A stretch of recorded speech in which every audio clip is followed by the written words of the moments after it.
اور جو دوسرا اینگل ہے سیاست کا، یہ بھی ایک حقیقت ہے، تاریخی حقیقت ہے کہ دعائیں مانگنے سے، اپنی اچھی تمنائیں ظاہر کرنے سے ریاستی امور تبدیل نہیں ہوتے. ریاستی امور تبدیل کرنے کے لیے آپ کو سیاست میں حصہ لینا پڑتا ہے. اور یہ جو ہم نے ایک رٹ لگا لی ہوئی ہے، مجھے چونکہ ابھی دو تین سال ہو گئے جدوجہد میں، جو ہم نے رٹ لگائی ہوئی نہیں، یہ شریف آدمی کا کام نہیں ہے، یہ اس کا کام نہیں ہے، یہ ایسا نہیں ہے. سیاستدان بھی اچھے لوگ بھی ہیں. یہ اس لیے ہم بھاگتے ہیں کہ یہ مشکل کام ہے، اس میں مزاحمت آتی ہے. آپ ایک خیراتی ادارہ کھول لیں، اس میں کسی قسم کی مزاحمت نہیں ہے. آپ سیاست میں آئیں گے تو آپ کو مافیا کا مقابلہ کرنا پڑے گا. میں نے ریسنٹلی ایک کمپین شروع کی ہوئی ہے. سب سے پہلے ہم نے وہ کیا تھا IPPs، انڈیپینڈنٹ پاور پلانٹس جو ہیں، ان کے خلاف سب سے پہلا مظاہرہ جو ہے وہ تحریک ترقی و کمال نے کیا تھا 2 جون کو پریس کلب کے سامنے، اسلام آباد پریس کلب. لیکن یہ ایک بہت بڑا معافی ہے.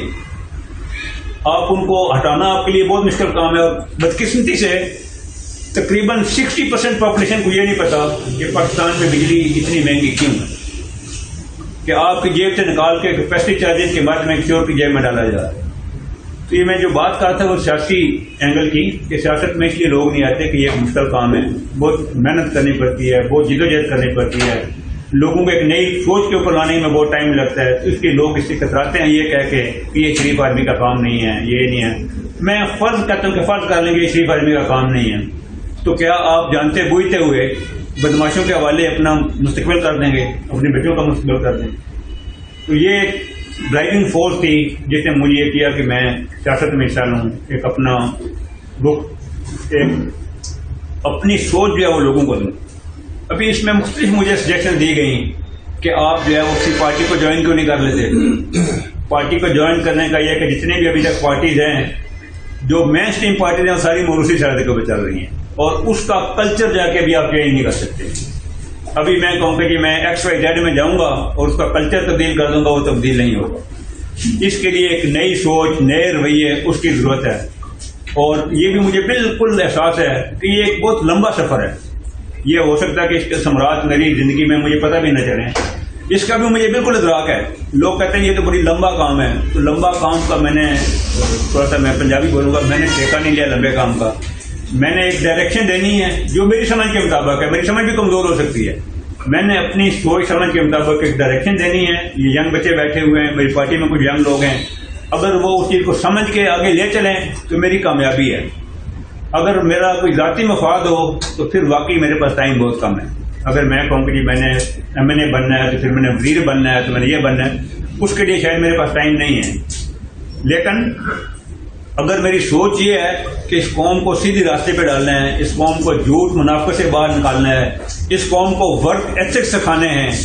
ابھی آپ یہ دیکھیں کہ ہم مسلمان بھی ہیں، تبلیغیں بھی کرتے ہیں، پورے شہر میں آپ چلے جائیں آپ کو خالص دودھ نہیں ملتا. اب اس میں کوئی یہودی سازش نہیں کر رہا. ہم ہر چیز پہ کہتے سازش ہو گئی ہے. آپ کی گلیاں، آپ کے بازار گند سے کٹے ہوئے ہیں. اس میں کوئی زیادہ محنت نہیں چاہیے، اس کو رویے تبدیل کرنے کی ضرورت ہے. تو یہ جتنی بھی میں ایفرٹ کر رہا ہوں، یہ it is more towards nation building. کسی طریقے سے ہم قوم بنے، بجائے ہر وقت اپنی برائیاں کرتے رہنے کے بجائے ہم کوئی ایسے کام کریں کہ ہم فخر کے ساتھ چل سکیں، ہماری آنے والی نسلیں جو فخر کے ساتھ چل سکیں. تو یہ کافی شروع کیا ہو مجھے 2-3 سال ہو گئے. ہم نے ایک پارٹی بھی رجسٹر کر لی ہے تحریک ترقی و کمال کے نام سے. ماشاء اللہ ہمارا اپنا صوبہ جو ہے یہ ہمیشہ کی طرح سست روی ہوتی ہے، تو اس تبدیلی آتے ہوئے بہت ٹائم لگتا ہے. میں خود بھی پنجابی ہوں، تو ہم ٹائم لگاتے ہیں کافی. اللہ کے فضل سے KP میں کافی اسپیڈ سے کام جاری ہے، حالانکہ وہ ایک بہت پارٹی کا گڑھ سمجھا جاتا تھا. ان لوگوں کو میری بات چیت سمجھ آنی شروع ہو گئی ہے، اللہ کرے گا بھی سمجھ آنی شروع ہو جائے گی. یہ میرا ایک نظریہ ہے کہ یہ تھوڑا سا جھوٹ، فریب، منافقت، دکھاوا، پروٹوکول، ان سے باہر نکلیں. دیکھیں دنیا کدھر جا رہی ہے.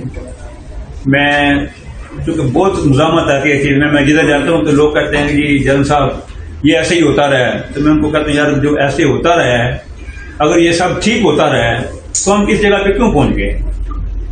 سادی سی بات ہے نا. اگر جو کچھ ہم کرتے رہیں، اگر ہم چالیسوں کے اوپر بہت خرچہ کرتے رہیں، اپنے بچوں کی تعلیم کے اوپر خرچہ نہیں کیا، ناکاٹ نہیں دیا جاتی، تو پھر ہم بہت پڑھے لکھے ہوتے ہیں نا. ہماری ترجیحات زندگی کی خراب ہے، سب کی. اور ہمارا راستہ جو ہے وہ غلط ہے. ابھی میں جھوٹے سچے اگر نعرے لگا دوں تو شاید بچے بھی جذباتی ہو جائیں گے کہ ہمیں غلامی منظور نہیں, ہم وہ مارے گئے. یہ سب آپ سب فراڈ کرتے ہیں. IMF کی غلامی منظور نہیں ہے, IMF آپ کو نہیں بیچتا ہے. آپ چل کے جاتے ہیں نا, آپ منتیں کرتے ہیں جا کے ان سے. پھر ہمارے میں شرم کی اتنی کمی ہے کہ جب قرضہ مل جاتا ہے تو پھر ہم آگے خوشخبری سناتے ہیں کہ جی خوشخبری ہے کہ قرضہ مل گیا ہے, خوشخبری ہے کہ دبئی والے خوش ہو گئے کہ آپ کا جو ہے وہ قرض جو ہے اس کو رول اوور کر دیں گے. لیکن اتنا ضمیر ہمیں نہیں کرتا کہ ہم 7 اسٹار ہوٹل سے کام رہنا پسند نہیں کرتے. ہم اپنی گاڑیاں جو ہے وہ 25 گاڑیوں کے موٹر کیٹ جو ہے ان کو چھوڑنا پسند نہیں کرتے, لیکن ہاتھ ہر کے سامنے کھڑا ہے. تو بہت سادی سی بات ہے میری کہ انورڈ دیکھیں, غلامی اسلامی کو چھوڑیں. ہم نے نہ امریکہ سے لڑنا ہے نہ کسی کو فتح کرنا ہے, ہم نے اپنے لوگوں کو کھانا کھلانا ہے, لوگوں کو تعلیم دینی, اس پہ کنسنٹریٹ کریں. ابھی وہ اتنی میں کروڈ مثال دیتا ہوں کہ لنڈے کے کپڑے نہ آئیں تو ہمارا گزارا نہیں ہوتا سردیوں میں. غریب آدمی بھی متوسط آدمی کا بھی گزارا نہیں ہوتا. ہمارے رشتے دار پہنتے ہیں, اس میں کوئی کہنے والی بات نہیں ہے, لیکن حقیقت یہ ہے کہ وہ کسی کے اترے ہوئے کپڑے, ہم اپنے بھائی کو اترے ہوئے کپڑے دیتے وہ نہیں پہنتا, لیکن ان کے اترے ہوئے کپڑے ہم پہن لیتے ہیں. ساتھ ہی ہم اپنے لوگوں کو کہتے ہوئے ہم غلام نہیں ہیں, ہمیں غلامی برداشت نہیں ہے. ویزا کھلتا ہے تو ہم سارے دوڑے جاتے ہیں ادھر, کوئی حد نہیں ہے باہر جانے میں. آپ جائیں کام کریں, لیکن لوگوں کو مس گائیڈ مت کریں. لوگوں کو حقیقت بتائیں کہ ہمارے غریب ملک ہے, ہماری اکانومی کمزور ہے, بچوں شاپر باہر جاؤ کماؤ, ملک میں واپس بھیجو. تو یہ جو ہم نے جھوٹ بولا ہوا ہے نا ہر کسی کی طرف, میں نے آپ کی اطلاع کے لیے, یہ میری باتیں لمبی تو نہیں ہوگی زیادہ نہیں, میں نے اس دفعہ الیکشن میں بھی MNA کے الیکشن میں بھی میں نے کی, پھر میں بیچ میں ودرا کر لیا. میں نے دیکھ لیا پورا ماحول جو وہ, میں جدھر جاتا ہوں وہ لوگ کہتے ہیں جنرل صاحب یہ لوگ جو آپ باتیں کرتے ہیں لوگ پسند نہیں کرتے. تو میں ان کو سب کو بتاتا ہوں, میں کہ یار میں آپ کی پسند ناپسند کے لیے نہیں ادھر آیا, میں آپ کو وہ چیز بتاؤں گا جو میری سمجھ میں ٹھیک ہے.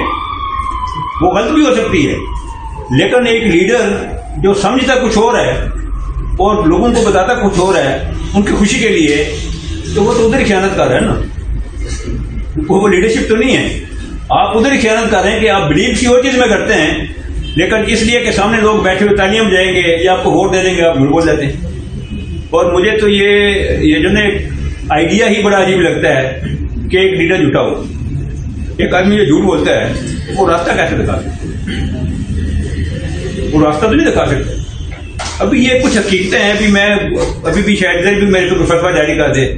ابھی آبادی کا ایک مسئلہ ہے, لوگ کہتے ہیں یہ سینسٹیو مسئلہ ہے, چلے سینسٹیو بھی ہے, پھر دینیت کے بھی اینگل ہوں گے, اس پہ بیٹھ کے بات تو کریں.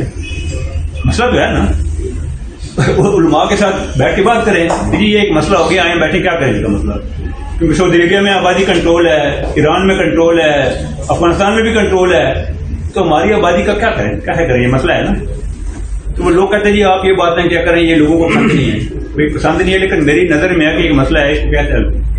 تو یہ تھوڑے سے مختلف میرے آئیڈیاز ہیں کہ